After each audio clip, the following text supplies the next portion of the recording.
إذاعة إيران الدولية صوت أريتري مستقل. راديو إيرانا ناصع دمص إرتراويان حلتاو زينا حيل بحري ليبيا إرتراويان زركبوهم لعل 300 سدتنياتات كاب ماكلاي بحري كم زحزة قليصو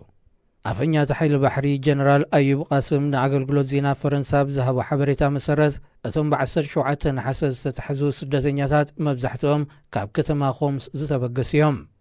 أب 4 زنفح جلابو زتعنو 35 دق أنسيون 11 قلعون زركبوهم 278 سدتنياتات كاب 5 سبراتان دحر مبقاسن كتحزان كلوا 57 سدتنياتات زتعنت كال جالبا دما كاب زاوية زتبقست مخانا تتصبصابي تقس كاب طرابلس 120 كيلومتر نمبراق رحقات تركب خمس بزحات إيرتراويان بحماق تتحيزهم كم زلون كاب بحري استقف عريساتات بطعتهم كقبرو كم زي كالون بمرات كقلتو صنيحهم يوم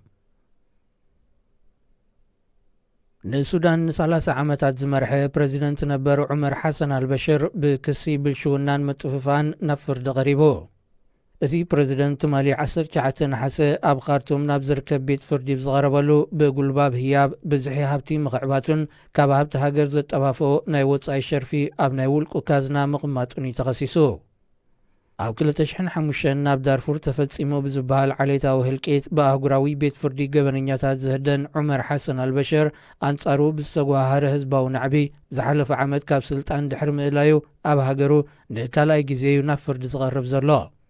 نسو قدايو نغلاي جزينا فردي زغرب زلو نسيفيكاويان محبراتن بوليتيكاويان سلفتاتن زحقوفة من كسغاس نديموكراسن سلطان بحيتو زلو وتهدراو بايتو سودانن مريج اكساب زكايد نسلس عمتات زتصنح جزياوي مسغاقر منغستي بلفنتن مقام سممع ابزغتو ملوغات اميو ناب غودناتات ديموكراسي دو ناب زباسه ملكي خطودقيا اب قرانا مگد تركب سودان حدا قبتي زحابي بدهوتاتا گتيموا زلو قطباو قلولاويو اتا هاجر گتيموا زلو قطباو قلولاو بزيكا زدحر مفلاي دو سودان كام ندادي ترخبو زنبرت اتوت مقراصو سب سلطان سرعت بشير بزفصمو زنورو بالشوناتاتن متففان مخانو زفلالو يصبصبات هاجر يملكتو بعمن تشع زمراحوتي نا يمن نمجمر يوانو اب ايران امباسادر ممزازو اب تزوبا توسخ وطري فطيرو اب يمن عبلال وتهدراون بوليتيكاون بوتا حيزو زركب حوتي اب ايران امباسادر ممزازو زيكونه ايران كابتي باهغراوي درجه كم منغسي تقبالنت زي رغب حوتي زتشم امباسادر بوغعي مقبالايو نتوتر غاريدوا نحمش عامتات بريادا بسدت زركب منغسي يمن إيران كاب حدا عطوق زي تمزز وكيل كمنا يمن امباسادر مقبالا أهقراو وعلاد بمتحساق سيسو حوتي اب إيران ناي مجمر امباسادر كم زمزز بوقعية في الدامبر إيران بزعبا ممزاز حدش امباسادر حوتي غن منغس يمن زهبو قبر ملس بزملكات وقعو مقلتي هابتلون يغن بر لعلواي مرح إيران آيات الله علي خامنئي نحد كاب أفنياتات حتي زغنة محمد عبد السلام اب تهران اب زركب بيت صحفوتنا تقبل زرسلي بمنستر قدات وصا إيران تزرقح الله إيران نحتي وتهدراون بوليتيكاون دقف تهبالا كبلا سعود عربن حورات إمارات زركبن هاجرات وشمت كغسات انيحنين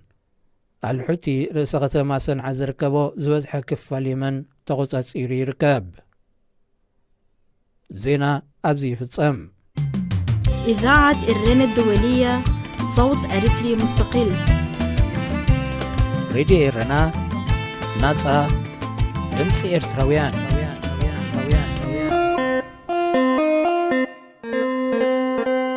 جنا أدم أبراد إيرانا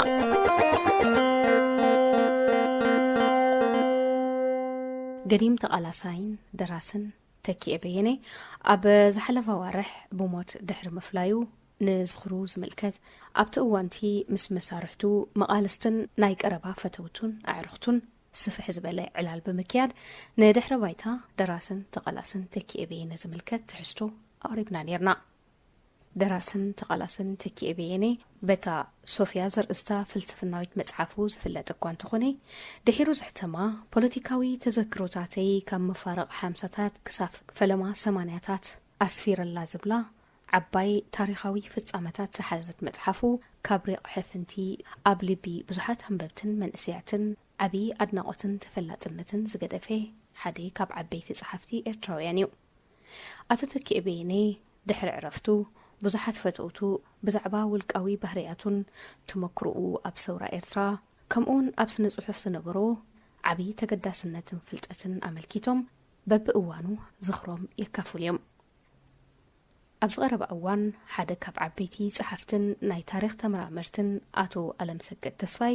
ኣብ መጽሔት መንእሰይ ሓፂር ዝኽሪ ብዛዕባ ደራስን ተቓላስን ተኪኤ በየነ ኣስፊሩ ነይሩ።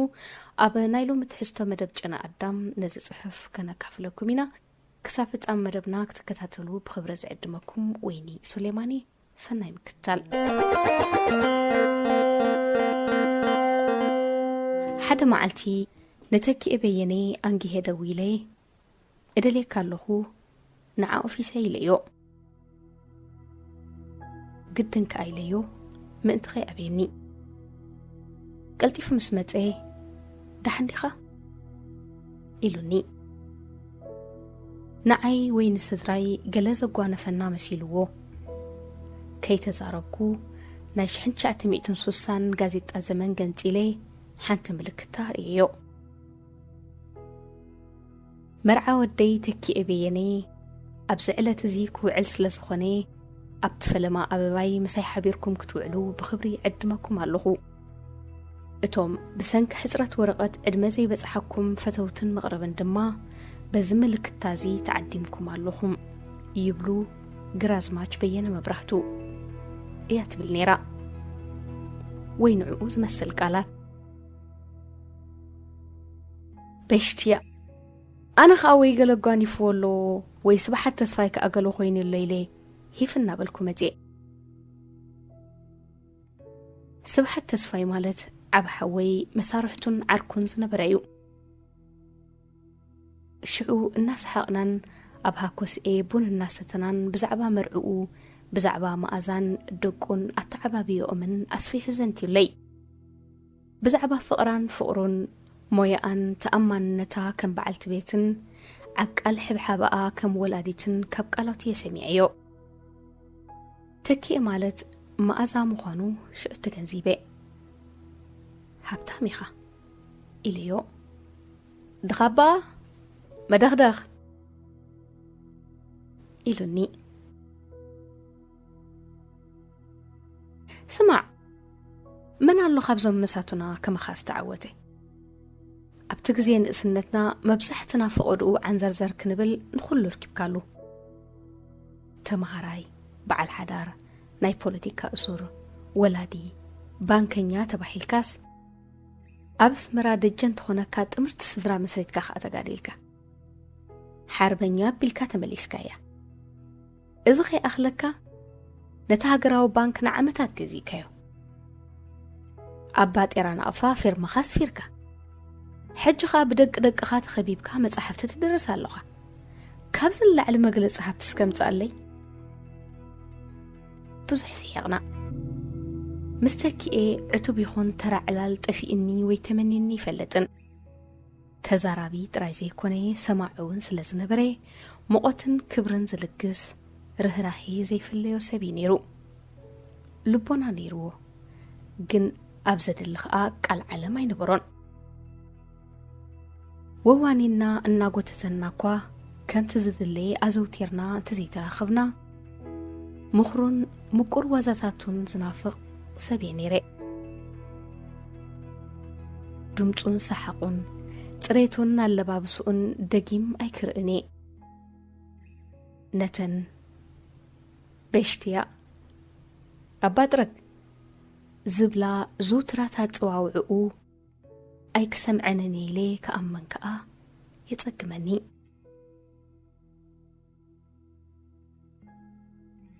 ዜና ዕረፍቱ ካብ ዝሰምዕ ንተኪኤ ኣበየ ፈለማ ተፋሊጠዮ እናበልኩ ንነፍሰይ ክሓታቐኒ በል እንተበልኩ ግን ነታ ኣጋጣሚት ክረኽባ ይከኣልኩን ብኣካል ዘይኮነስ ብኻልእ መንገዲ እፈልጦ ጸኒሐስ ከምዛ ቀዲምና ንፋለጥ ዝነበርና እሞ ሕውስ ተባሃሃልና ኮይኑ ይስማዕኒ። معس منبارون يذكرن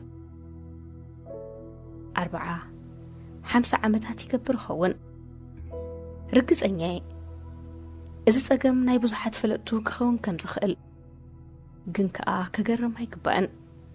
مخنياتو كم تكي إبيانين زمسلو سبات جزين بوتان كفلي اللوم وياب حدا مقان كحطرم سلازة شجر نبزحات زحقوف عبل بيزا اللو وسب كلل ناي جزين بوتان كتقبر اللو زكا لا يكونن اتبهرياتو بعل فنتيقوز لزوات كزرقح مبر كخرميس لزي مرز ايكي يدنيو تكي كومي نيرو اب كل يسأن حكا ويمتأكا اندا حقوس اندا حزن اندا دخا اندا حبتام مس عبي مس نئشتو مس قلعون حدا معلتي حقوف عنبابا حيزو اندا حزننا باتحني لوني اندا حزنس عنبابا إليو سومنات سحلفة سلوزخونس أيتقلقون يمزخونو إنا بلي نابزي فلتم حزن تنياتات وسيدوني أزيوم تحكويسم أبدي غزبالي على الأتينا أسحيقون الزناقيعون تفانيوم بتحد وقن نزز مسل زمناوي وي مودرن زخونا نقرات كقبر تريو بتخالق دما ود اسمران عباي اسمران كنسو أبياتان بحلن حبرة السبنا كراغ ترخبو تتساني حس أقديمي زي فلتكو حدش نقر رخب اللومو عجيبي بلاني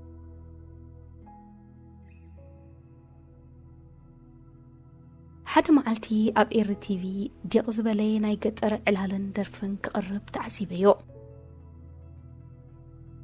أمر عسام ودو مسونا ما تقديمو كبرو خد السق مصر أخو وقن كينو مدناق كيدي أبا قراي مخانو دما شعو فالماهي فليتي بناي والكي مخنيات قويلان سعسعيتن زوك أرز كله أواني زنبري كي تفلت أن تنسيئي أب كبابي أخدي دي عجبيو مئتنا أفاق دقعلو كاب جباي مسوز أكواغن أغني أني إذس بخلو نقر كتصوات لنا خنبر إنا بالكو نتا مئتنا أفاحي زي قدام بموزاء حانتا أقدي ما زدنقت أتني شغاء تحت بزنبرت سرحتن يانيرا نعا تكي علا كبرو مسود إيه وقع كبرو بايخاب باقراي إليو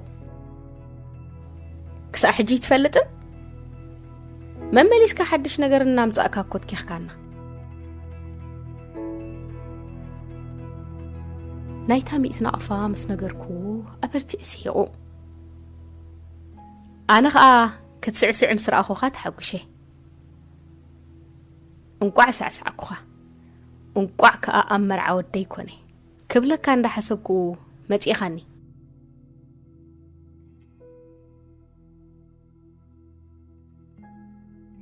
بسميتنا تحوقفنا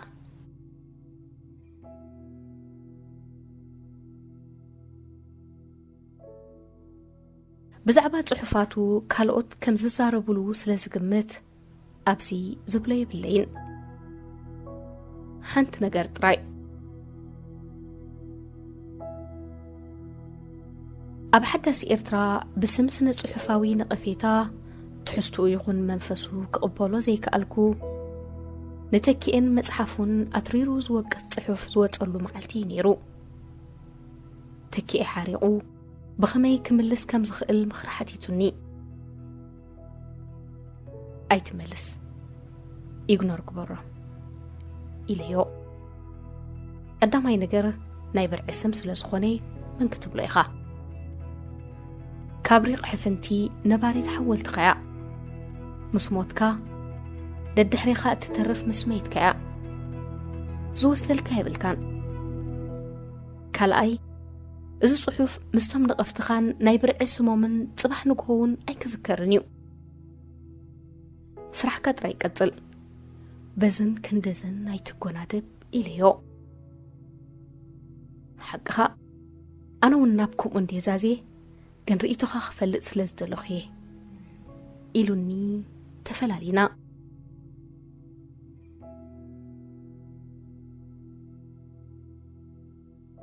ንተኪእ ብየኔ ብግዚኦም ቦታን ክትሓፅሮ ዝከኣል ኣይኮነን ኢለ ነይረ ካብ ሪቕ ሕፍንትን ሶፍያን ስለ ዝገደፈልና ግዜን ቦታን ጥራይ ዘይኮነ ሞት ብዓብኡ እውን ኣይፈላለየናን ኣብዚ ንኽብሩ ዝካየድ ዘሎ ጽምብል ብኣካል ክርከብ ብዘይምኽኣለይ ቅር ይብለኒ ንወይዘሮ መዓዛ ምስ ኩሎም ደቃን ገሊኦም እኳ ንዓይ እውን ኣዕርኸዮም ደቃን ደቃን ጽንዓትን ሓበንን እናተመንኹ ሕውነታዊ ሰላምታይ أقرب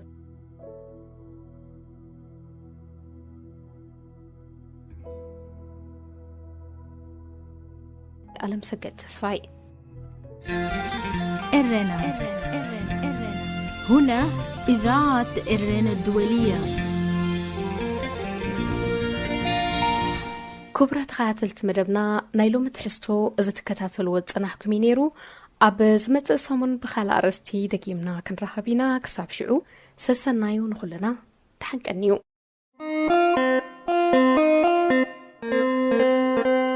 جنا أدام أبراد إيرنا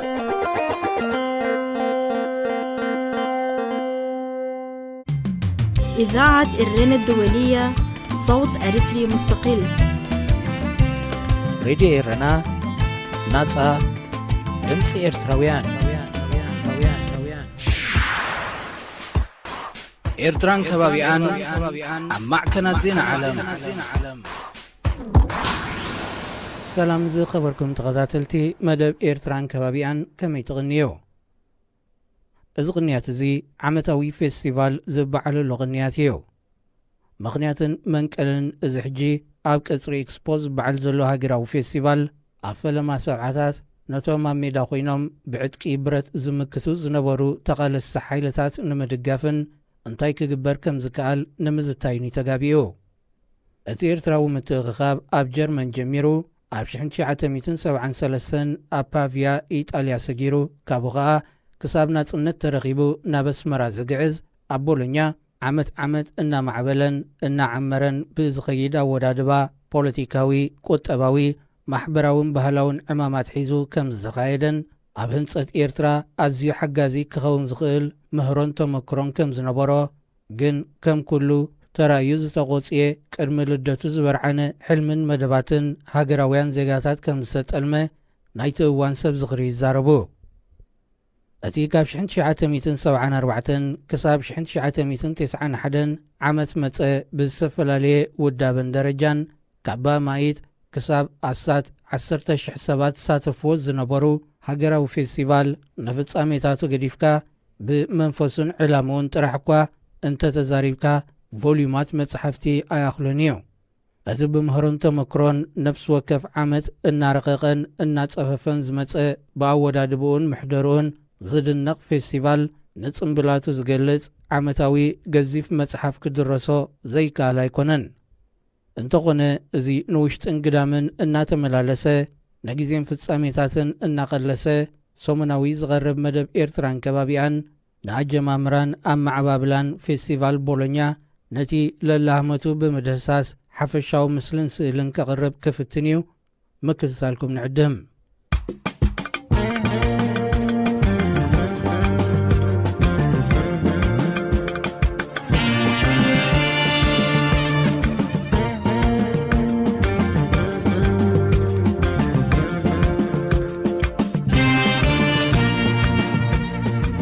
حفشاوي كونتات هاجرن حزبن فلما سبعتات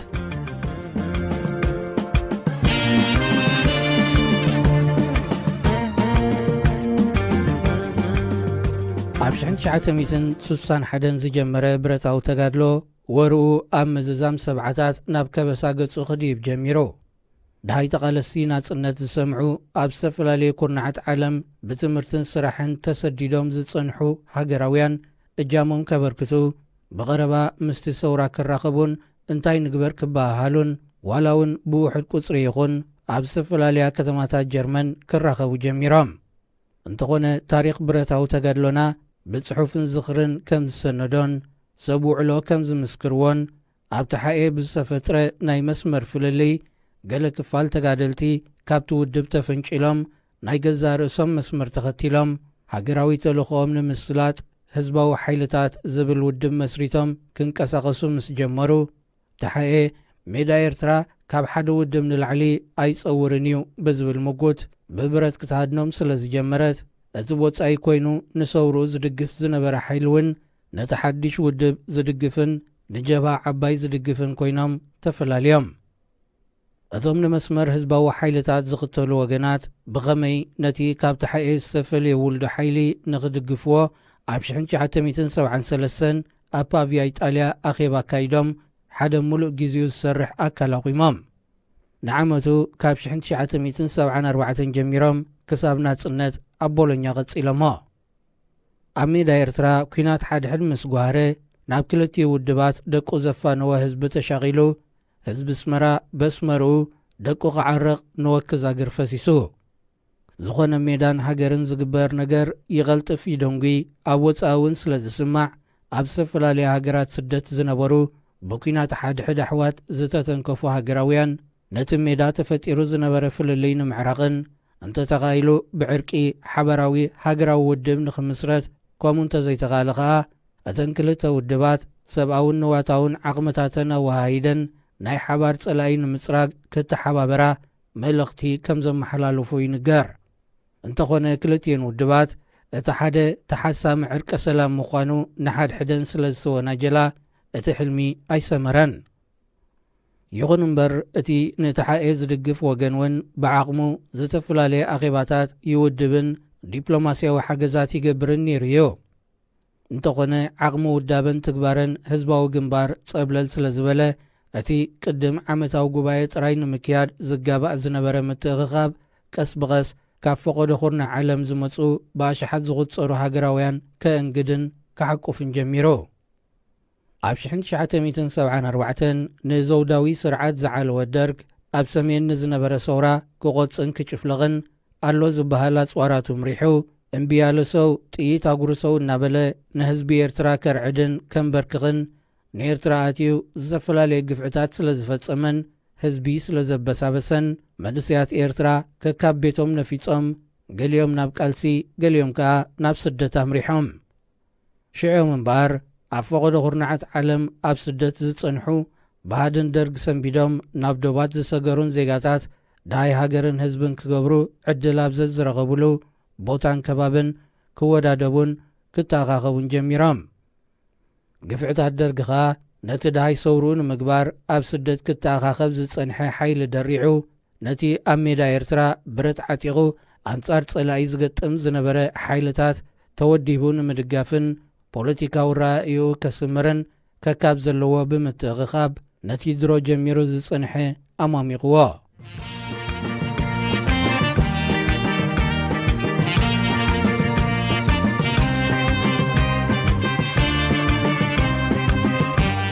ሃለዋት መፋርቕ ሰብዓታት እዚ ናይ ሽዑ ኩነታት ዳርጋ ከምዚ ሕጂ ህዝቢ ኤርትራ ብምልካዊ ምሕደራ ዓቕሉ ጸቢብዎ ኣብ ዝኾነ ዝኽርን ጽምብልን ኣቡን ኣብ ማኣዲ ኣብ መገሻ ኣብ ስራሕ ከይተረፈ ብጉዳይ ሃገሩን ህዝቡን ክዛረብ ሃገር ናበይ ገጻያ ክብል ሃሙን ቀልቡን ብዛዕባ ህዝቡን ሃገርን ኮይኑ ዘሎ ሽዑውን መንእሰያት ኤርትራ ካበየ ዝነብሩሉ ቦታ ክረኽብዎ ብዝኸኣሉ መራኸቢታት ብስልክን ቴሌግራምን ዳሃይ ህዝብን ሃገርን ክተሓታተቱ ከይደቀሱ ይሓድሩ ምንባሮም ሰብቲ እዋን ይዝክሩ። ኣካየቲ ኣኼባታትን ወደብቲ ፌስቲቫላትን ነበር እቲ ሽዑ ዝነበረ ኣወዳድባ ጽፉፍን ቅርጡውን እቲ ሃገራውነትን ተወፋይነትን ከዓ ደረት ከም ዘይነበሮዮም ዝገልጹ። እተን ኣብ ዝተፈላለየ ከተማታት ኤሮጳ ብንኡሳን ጨናፍር ዝቖማ ውዳቤታት ዝተፈላለያ ህዝባዊ ንጥፈታት ዘካይዳ ኮሚቴታት ኣቑመን ንዝተዋሃበን ዕማም ብጽፈት ይመርሕዎን ዴሞክራስያዊ ብዝኾነ ኣገባብ የካይድኦን ምንባረን ይዝክሩ። ነቲ ሕጂ ምስ ምግሃድ ምልካዊ ምሕደራን ጥልመት መብጽዓ ሰብ ሕድርን ኣብ ዝተፈላለየ ጋጣሚታት ነቲ ሃገራዊ ናጽነት ዘረጋገጸ ውድብ ብድብድቡ ወይ በልማማ መወንጃል ዝረአ ዘሎ ዝምባለ ነቲ ትማል ዝነበረ ሰራርሓ ዘይምፍላጥ እዩ ብምባል ንሕልፎም ይናፍቑ። ሽዑ ብሓፋሽ ዝተለዓለ ሕቶ ክሳብ ዝምለስን ጉዳያት ክሳብ ዝጸርን ቀጻሊ ክትዕ ይካየድ ምንባሩ ውዕለታቶም ብምጥቃስ ተዘክሮታቶም ዘካፍሉ ውሑዳት ኣይኮኑን። ግን ከዓ በንጻር ኣብቲ ሽዑ ዝነበረ ውዳቤታት ሕቶ ስለ ዘለዓሉን ዝተኸራኸሩን ፋሉላት ተባሂሎም ዝተሰጎጉን እውን ነይሮም እዮም። ይኹን እምበር እቶም ብነቓፊ ባህርያቶምን ብዓይኒ መርፍእ ዝጠባያቶምን ካብቲ ውዳቤታት ዝተኣልዩ ምሁራት ዳርጋብ ኩለን ማሕበርነታዊ ሰውራ ኣብ ዘካይዳን ብማርክሰ ለሊንነት ኣብ ዝምርሓ ውድባት ዝርአ ናይ ምቁፅጻር ባህሪ ብምዃኑ ህዝባዊ ግንባር እውን ዝተፈለየ ክኸውን ከም ዘይክእል ፍርዶም ይህቦ። ንቑንዕነቱ ብዝምልከት ከዓ እቲ ናይ መወዳእታ ውፅኢት ናጽነት ብምዃኑ ንዝተበደሉ በዲሉ ንዝተወፅዑ ወፂዑ ናጽነት መሰረጋገጸ ንዝገበሮ በደላት ምእንቲ ቃልሲ ዝተኸፍለ መስዋዕቲ ምዃኑ ተኣሚኑ ንግዳያትን ህዝብን የቕሬታ ሓቲቱን ክሒሱን ብንጹህ መንፈስ እንተዝቕጽል ሓጢኣቱ ዝጸባጸበውን ኣይምተረኽበን በሃልቲ እዮም። ታሪኽ ቦሎኛ ከም ሓደ ነብሱ ዝኸኣለ መወከሲ ሰነድ እንተተወሲዱ ብዙሕ ምህሮን ተመክሮን ክቕሰሞ ዝኽእል ስራሕ እዩ ነይሩ።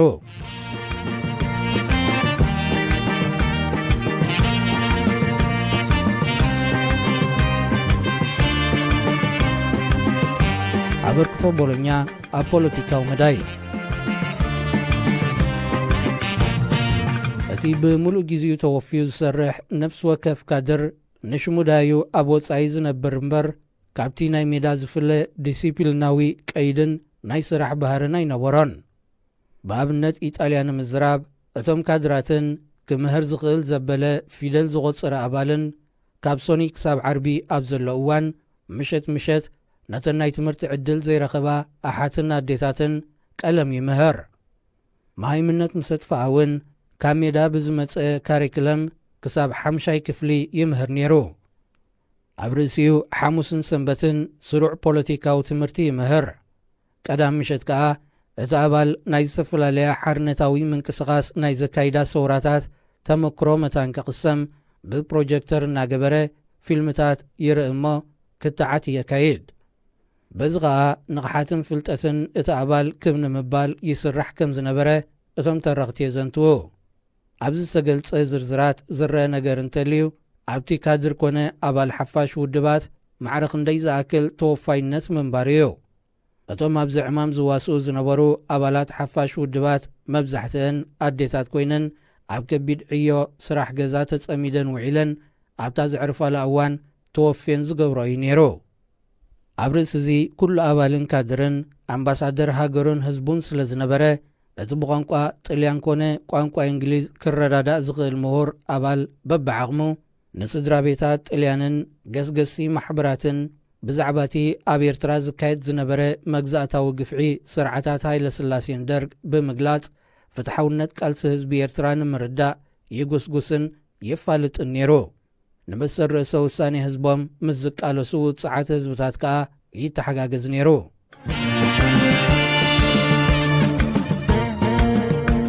ኣበርክቶ ቦሎኛ ኣብ ቁጠባዊ መዳይ ነፍሲ ወከፍቲ ኣብ ፌስቲቫል ቦሎኛ ዝሳተፍ ዝነበረ ሃገራዊ ኣብ ሜዳ ኤርትራ ኮይኖም ንዝቃለሱ ዝነበሩ ኣሓቱን ኣሕዋቱን ተጋደልቲ ክድግፍ ስለ ዘለዎ ዝሓዞም ዝረምሰሶም ኩሉ ንሰውራይ ዘወፍዮ ነይሩ። ኣዴታት ኢጣልያን ኤሮጳን ሳምንቲ ሙሉእ ነቶም ነጋድያን ብገንዘበን ጉልበተን መግቢ ሰሪሐን ዝሸጥኦ ኣታዊ ብምሉኡ ነቲ ሰውራይን ዘወፍዮ። ኩሉ ብተቐፅሪ ዝካየድ ገንዘብ ዘእቱ ንጥፈታት ሽያጡን እቶቱን ንሰውራይ እዩ። ኣብ ርእሲኡ ነፍሲ ወከፍ ሰብ በብዓቕሙ ዝገብሮ ወፍዮ ኣሎ። እዚ ኩሉ ተደሚሩ ከዓ ዘይነዓቕ ኣሃዝ ገንዘብ ተዋህሊሉ ንሜዳ ይለኣኽ ከም ዝነበረ ናይቲ እዋን ካድራት ትንጥፈታት የዘንትዉ። ሕጂ ኣብ ኤርትራ ዘይተጸበናዮ ግፍዕን ምልክን ይካየድ ስለ ዘሎ ንኹሉ እቲ ኣብ እዋን ሓርነታዊ ተጋድሎ ሓፋሽ ህዝቢ ሰውርኡ ንምዕዋት ዘካየዶ ተወፋይነትን መስዋዕትነትን ዘናእስ ዘረባታት ይስማዕ እዩ። ግን ነገራት ኣብ እዋኑን ጊዜኡን ክምዘኑን ክፍረዱን ስለ ዘለዎም እዞም ውፍያት ካድራትን ኣዴታትን ሓፋሽ ህዝብን ዝገበርዎ ኣበርክቶ ኣብ ዋጋ ዕዳጋ ከኣቱ ዝግባእ ኣይኮነን። እንተተኻኢሉ እቲ ሽዑ ዝዕወተ ንጥፈታት ከም ኣብነት ተወሲዱ ነዚ ሕጂ ደላይ ለውጢ ዘካይዶ ዘሎ ቃልሲ ምህሮን ተመክሮን ክርከቦ ይከኣል እንተኾይኑ ክጽንዕን ክፍተሽን እዩ ዝግባእ። ኣበርክቶ ቦሎኛ ኣብ ማሕበራዊ መዳይ ፌስቲቫል ቦሎኛ ኣብ ማሕበራዊ መዳይ እውን መንእሰያት ኣብ ምልላይ ኮነ ኣብ ምርኻብ ዓብ ተራን ኣበርክቶን እዩ ነይርዎ።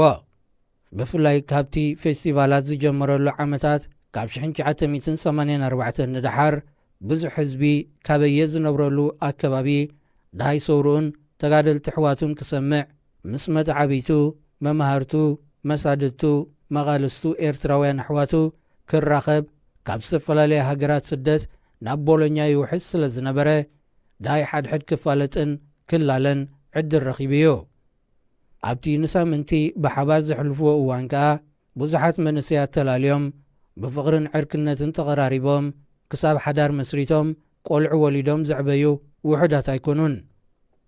በዚ መዳይ ክርአ እንከሎውን ቦሎኛ ናይ ገዛ ርእሳ ኣበርክቶ ነይርዋዮ። ኣብ ነፍሲ ወከፍ ዓመት ዝተራኸቡ ናጽነት ዝሓልሙ ኤርትራውያን ኣብታ ዝራኸቡላ ሰሙን ተሃዲሶም ናፍቖቶም ኣውፂኦም ዳሃይ ሰውሮኦምን ቃልሶምን ሰሚዖም ተስፋ ሰኒቖም ክኸዱ እንከለዉ እሞን ዓመታ ይራኽበና ተባሂሎም መብፅዓት ኣታትዮም ክፈላለዩ እንከለዉ ይደፋነቑን ይነፋፈቑን ምንባሮም ተሳተፍትን ኣካየትን ትእዋን ዝነበሩ ተቓለስቲ ኣሕዋት ብዓሚቕ ትዝታ ይዝክርዎ። ኣበርክቶ ቦሎኛ ኣብ ባህላዊ መዳይ ንባህሊ በቲ ናይ ሙዚቃን ስነ ጽሑፍን መዳዩ ጥራይ እንተተወሲዱ ኩለንተን ካበየ ሃገራቱ ዝመጻ ዝነበራ ናይ ሓፋሽ ውዳቤታት ማሕበራት ነናይ ገዛ ርእሰን ናይ ሙዚቃ ጉጅለታት ኣዳልየን ብቕዱስ መንፈስ ይወዳደራ ብምንባረን ንህይወት ቦሎኛ ካብ ዘድምቕ መደባት እቲ ዝለዓለ እዩ ነይሩ። ኣብቲ መወዳእታ 80ታት ብፍላይ ካብ ሜዳ ዝመጻ ጉጅለታት ባህሊ ንዓወታት ህዝባዊ ሰራዊት ዘንጸባርቕ ሃገራዊ ደርፍታትን ሙዚቃዊ ድራማታትን የቕርባ ስለ ዝነበራ መንፈስ ህዝቢ ኣብ ምብርባር ልዑል ኣበርክቶ እዩ ነይርወን። እቲ ዝዓበየ ነገር እቲ ቁሉብ ስደት ዝካየድ ዝነበረ ንጥፈታት ኣብ ሜዳ ኤርትራ ምስ ጽላእ እናተጋጠመን እናተጠማጠመን ብመስዋዕቱ ዓወታት ዝሓፍስ ደርማት ሰራዊት ብምንባሩ ህዝቢ ኣብ መሳርዕቲ ውዳበታት ክስለፍን ብዝኽእሎ ንሰውሩኡን ሃገሩን ከበርክት ድሉ ነይሩ። ብድምር እኩብ ጻዕርታት ሓፋሽ ከኣዩ ሰውራ ኤርትራን ቃልሱን ንዓወት በቂዑ። ድሕሪ ናጽነት ሃገር ስለ ዝተረኽበት ፌስቲቫላትና ኣብ ክንዲ ኣብ ስደት ኣብ ኤርትራ ንግበሮ ተባሂሉ ናብ ኣስመራ ግዒዙ ዓመት ይበዓል ኣሎ። ደላይ ለውጥን ፍትሕን ተቐላሲ ኤርትራዊ ነዚ ሕጂ ዝካየድ ዘሎን እቲ ቀደም ዝካየድ ዝነበረን ብምንጽጻር ክመሃረሉ ዝኽእል ሓደ ዓብዪ ነገር ስለ ዘሎ እዩ ንፌስቲቫል ቦሎኛ ሓደ ምስሊ ንምሃብ ጥራሕ ሓውሲ ላዕሉ ቀሪቡ ዘሎ። እዝኒ ዘላቶ ይስማዕ ከም ዝብሉ ሊቃውንቲ ሕጂ እውን ቃልሲ ስደትን እንታይ ከም ዝመስልን እንታይ ዓይነት ተወፋይነትን ድልውነት ዕላማን ከም ዝሓትትን ካብ ዝሓለፈ ቃልሲ ንላዕሊ ክምህር ዝኽእል ነገር ስለ ዘየሎ እቶም ስርዓተ ምልኪ መሪሩና ፍትሒ ናፊቕና ዘሎና ዜጋታት ሕሉፍ ተመክሮና ክንግምግም እዋን እዩ። إذاعة الرن الدولية صوت أريتري مستقل ሬድዮ ኤረና ናጻ ድምፂ ኤርትራውያን